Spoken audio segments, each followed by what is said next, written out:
Hello and welcome back to AP Psychology here on Educator.com. This time around, we're going to be taking a look at what the AP Psychology exam actually is. So, content-wise, we've got 14 units. And in looking at those 14 units, these percentages over here are going to be the number of multiple choice questions out of 100. So if you were to do the math, you would notice that the average on all of these is going to add up to 100. So sometimes you've only got two questions on history and approaches. Sometimes you get 4. With research methods, sometimes it's only 8 questions. Sometimes it's as many as 10. So it really does just depend on the year and how it puts together. So they give themselves a little bit of flexibility there at the College Board. So we look at history and approaches. Where did site come from? What's its background? What's its history? Research methods, surveys, experiments, lab observations, etc. What are the methods that psychologists use? Because psychology is a science. Biological bases of behavior. That's all about the brain, the different nervous systems, the central nervous system, the peripheral nervous system, the neurotransmitters in the brains, how the neurons work, how all the biology of what goes on, and how everything psychological is simultaneously biological. So that's the bio basis, and that's 8 to 10%, so that's huge. So methods and bio, huge. Sensation and perception. How do our eyes work? How do our ears work? How does our brain interpret what it thinks is reality, even though it's really not reality? States of consciousness. I love that one, because it's all about sleep, drugs, and hypnosis. Learning, so the different ways in which we learn. So classical conditioning, operant conditioning. You've heard of Pavlov's dog, and B.F. Skinner probably. 7 to 9%. Cognition, how we think, how we problem solve. Language, that's going to be 8 to 10%. Motivation, what drives us. And so we're talking about food and sex and thirst and hunger. And emotion, and how we express emotion. And this also includes stress. And so that's going to be 6 to 8%. Developmental psychology, conception to death. How we grow and change over the lifespan, 7 to 9%. Personality theories, Freud, id-ego, superego, psychosexual stages of development, defense mechanisms, along with some other theories of personality, 5 to 7%. Testing and individual differences. So we're going to be looking at psychological tests, intelligence tests, IQ, and what it means to have a valid and reliable test. There's abnormal behavior. The main reason a lot of people take psychology is to figure out what's going on with the disorders of people they know, or maybe what they might themselves feel. You know, why am I crazy? Why are other people crazy? That's what abnormal psych looks at. Treatment of abnormal behavior. So that goes from the various talk therapies into the cognitive therapies, into the behavioral therapies, as well as the drug therapies. And so all these different treatments and the possibilities that we have for that. And then finally, my personal favorite, social psychology. How does being in groups modify people's behavior? How does it change people's behavior? Are you the same person by yourself as you are when you're with one individual friend versus with a group of friends, and different situations in life? How are you modifying and changing your behavior? So this is the course content, and we literally have multiple segments for each one of these topics in order to give you the best basic overview and explanations of the most complex ideas, as well as all of the basic ideas in these topics.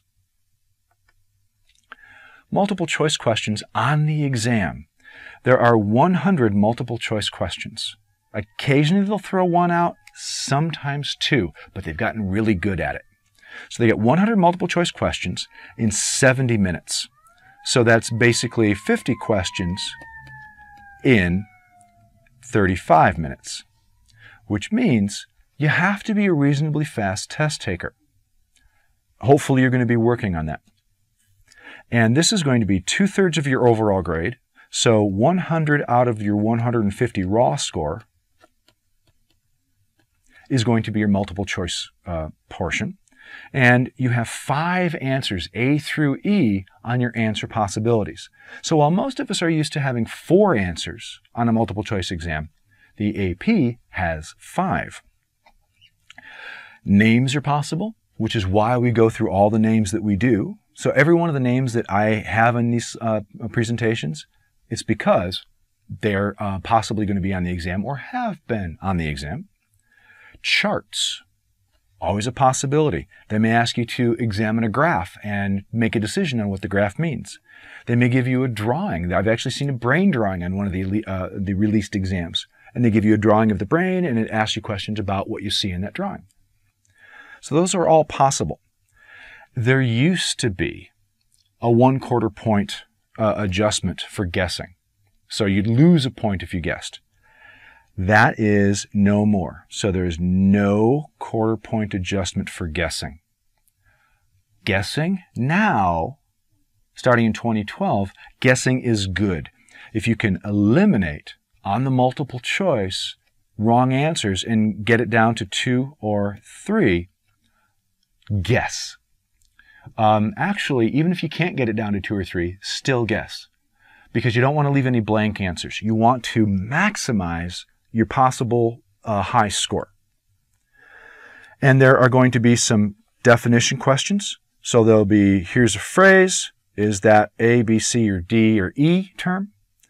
And then there are conceptual and application questions. And when we go over the full AP exam from 1999, that is one of the released exams, and I'm going to have the link for you, and you can actually print it out for yourself. But that full AP exam in 1999, I'll go over multiple choice exam strategies with you on how to not take somebody else's exam questions, but actual released AP exam questions and how to maximize your ability to do better on them. In Psych, we call them FRQs, free response questions. And you write the essay portion of it. There are 2 questions, and you have to answer both of them, and you have 50 minutes. And so combined, they're a third of your overall grade. Each one is essentially worth 1/6. And so if you've got 100, so you got the multiple choice is 100 out of 150, then the FRQs are going to be 50 out of 150, or essentially 25 each out of your 150 total. So the content on the FRQs can be any topic, any term in psychology. Here's the rub. Some terms are not in most textbooks. The key that you so totally need to understand is that you are aiming for excellence, not perfection. If you're aiming for perfection, you're barking up the wrong tree. Here's why. 2012, there were roughly 200,000 students who took the exam. 2013, there were roughly 220,000 students who took the exam. Out of those 420,000, imagine how many got a perfect score. Well, on Twitter, I follow a guy whose name is AP Trevor. And so he's one of the bigwigs over at the College Board. And his job is to deal with the AP exams. Out of 420,000, there are 3 perfect scores in the last 2 years. You are not aiming for perfection. You are aiming for excellence. And that's okay. So you will have terms that you run across that you won't know. There will be terms that your teachers will run across that they won't know. That's okay. It's not a problem. The idea, and what I'm going to be showing you in this course, is how to maximize your score on the exam so that you can get a 5. And there's a range of scores where you can get the 5. In the FRQ, points are given for correct responses, but if you happen to put wrong information, you don't lose points. They only assign points. They only give points when you have made particular responses that are good. Points can only be removed if part of your answer contradicts another part. And so if one part of your answer you say the sky is blue, and another part of your answer you say the sky is purple, okay, if the sky is blue gave you a point, you just said the sky is purple, well, you're going to lose that point. But of course, it's dealing with psych terms.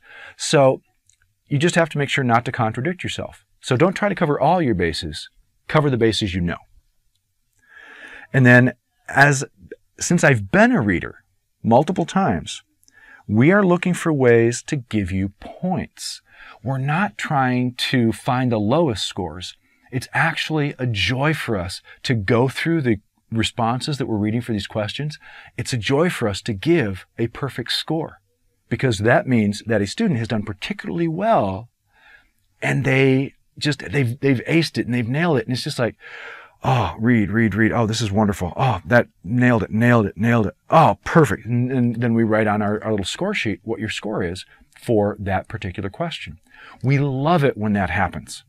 We love it when we can give 7 out of 8, 7 out of 7, 6 out of 7. We love that. We're not trying to punish you. We actually prefer success, because that means more and more students are learning, more and more teachers are being effective. And we actually kind of like that. So that's a big deal for us as readers. So those of us who have not just taught the course, but those of us who also go to the testing places and read the essays. Personally, I've read thousands of exams, thousands of essays. That's okay. I actually enjoy that. I know I'm strange that way. The FRQs. The thing is that with the FRQs and the rubric, the questions are created years ahead of time. They're created for the various forms of the exam. So there's going to be the primary exam that most people throughout the country. Then there's going to be the alternate form of the exam that is also given throughout the country. Then there's going to be an alternate form for people who take the test late, because that sometimes happens. Then there's going to be a different alternate form for the international versions. And so what you end up having is, at least, to my knowledge, 5 versions of the exam. So that's 5 different sets of 100 multiple choice questions, and that's 5 different sets of FRQs, so 10 different FRQs. So they've started in 2012 with releasing the exams to teachers every year who are teaching AP Psych. But the part of that is that with the FRQs,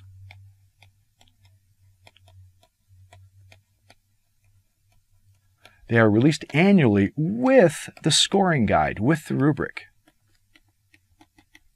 And I will have links for you for all of those scoring guides that the College Board has put out there and made public.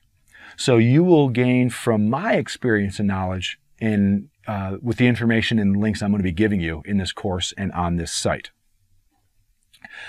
So they create the questions years ahead of time. The rubrics are not made until the question leaders and the table leaders go to the scoring site. They don't make the answer key until they get to the scoring site and they've read several hundred samples of essays. They know what basic correct answers should be, but they want to see the range of student responses. Then they've made the rubric, and then they bring in the teachers and the professors to go to the scoring site. And then that first day, the first part of the day, we practice with samples. And we make sure that we get reliability, which is to say consistency with the scoring. Once we have consistency down, we will then sit down for the next 7 days and read in packs of 25 groups of essays. So we'll raise our hand, we'll get a pack, we'll pull it out, we have our score sheet. We make sure that the score sheet matches up with the student IDs that are on the outside of the test booklets. And so we only see IDs. We do not see your names. We do not see your locations. We don't know who you are. We do not write on your responses. All we do is read your essays, how many points match on the rubric. And the more, the better.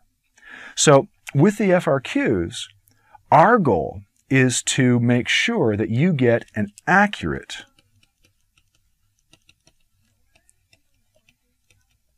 scoring of your response or responses. If we can do that, then we've done our job. Sadly, not everybody gets a 6 out of 6 or a 7 out of 7 or an 8 out of 8. There's usually, every year, every other year, there's going to be one term that trips 95% of the people up that they've never seen before. And that's why I say it's okay not to know everything. It's okay not to know all. You don't need to know all. You need to know enough. And this course will give you those tools. FRQ recommendations. Read through both questions before doing anything else.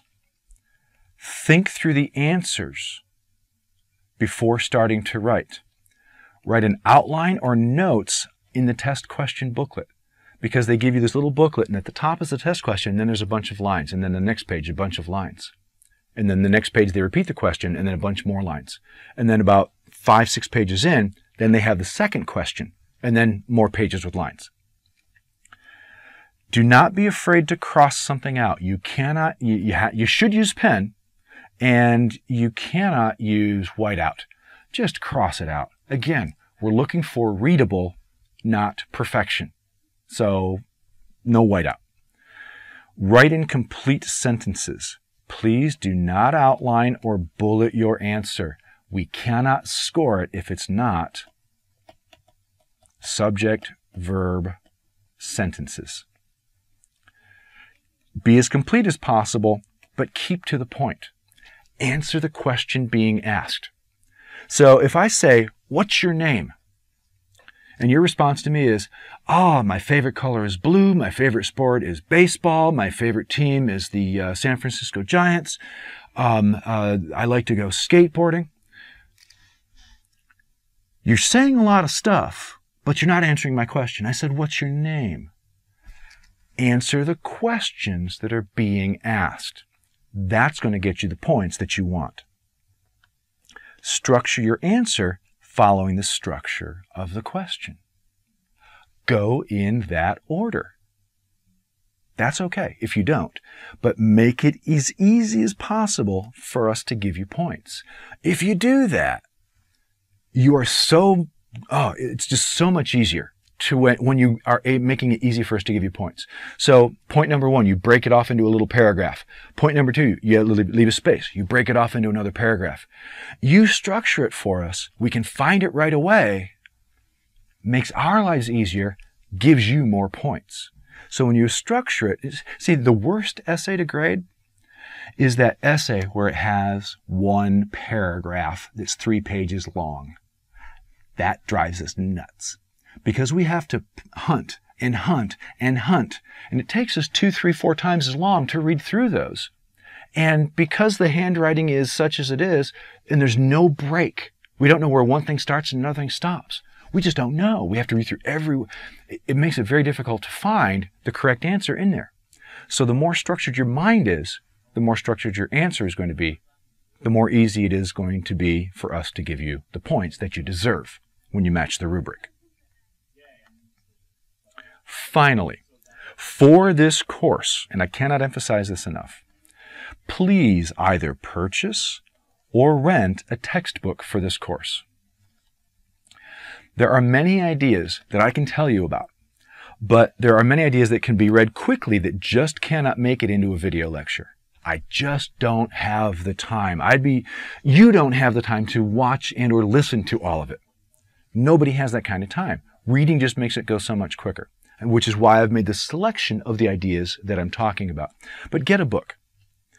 Also, I'm going to be putting into all these lessons YouTube links, and those are going to bring alive certain concepts. Those concepts are going to show you some original footage of experiments and research that's been out there. It's going to show you some clips from documentaries.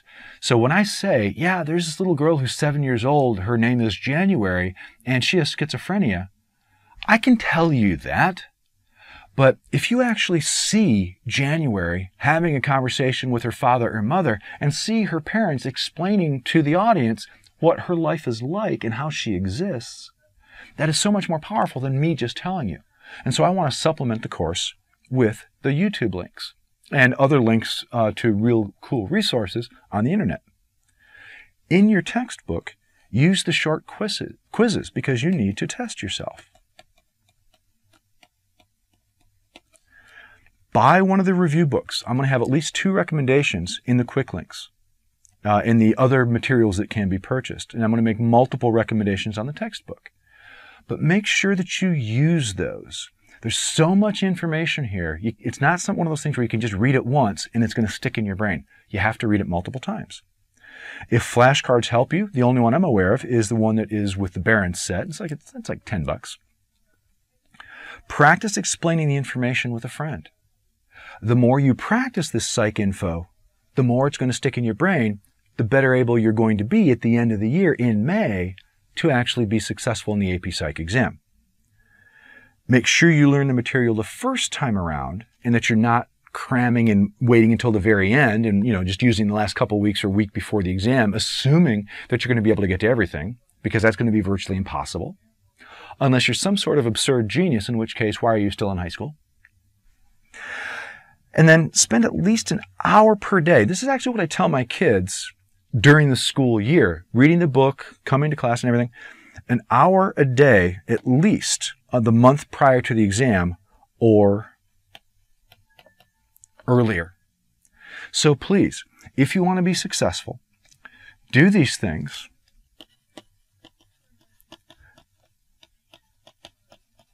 Ask questions on the discussion section below each of the videos. I will be on there all years long, and I will be paying attention and answering your questions to the best of my ability to clarify anything that I might have said in the videos. And yes, I know I may have made a mistake or two. Me? Make a mistake? Never. And so, I want you to be successful. If you do these things and you follow along with me through this course, we will be successful together. And we will make sure that you are not only learning psychology, but also preparing for a really good score on the AP Psych exam. So thanks for watching AP Psychology here on Educator.com. We'll hope to see you for the rest of the course.